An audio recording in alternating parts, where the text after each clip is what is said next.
આણંદ જિલ્લાના ખંભાત તાલુકાના ગ્રામ્ય વિસ્તાર એમજીવીસીએલ કચેરીની એક ઘટના પ્રકાશમાં આવી છે। આ ઘટના પ્રકાશમાં આવતા સમગ્ર ખંભાત શહેર સહિત જિલ્લાભરમાં ચકચાર મચી જવા પામી છે। વાત કરીએ તો ખંભાત તાલુકાના ઉંદેલ ગામે એમજીવીસીએલ કર્મચારીમાં ફરજ ઉપરના એક અધિકારી દારૂ પીતા હોવાનો વિડીયો સોશિયલ મીડિયામાં વાયરલ થવા પામ્યો છે। ઉંદેલ એમજીવીસીએલ કંપનીમાં ફરિયાદ માટેના ફોન વાગતા રહ્યા અને ફરજ પરનો કર્મચારી દારૂની મોજ માણતો રહ્યો। ફરજ પર ઘોર બેદરકારી અને નૈતિક ફરજની પાલનચૂક થઈ હોવાનું સામે આવ્યું છે।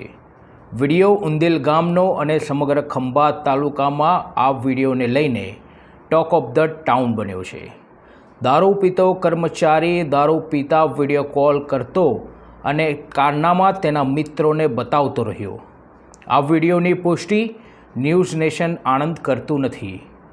વધુ એક વખત આપને જણાવીએ, આણંદ જિલ્લાના ખંભાત તાલુકાના ઉંદેલ ગામે એમજીવીસીએલ કચેરીમાં ફરજ પરનો એક કર્મચારી દારૂ પીતો હોવાનો વિડીયો સોશિયલ મીડિયામાં વાયરલ થતાં ખળભળાટ મચી જવા પામી છે।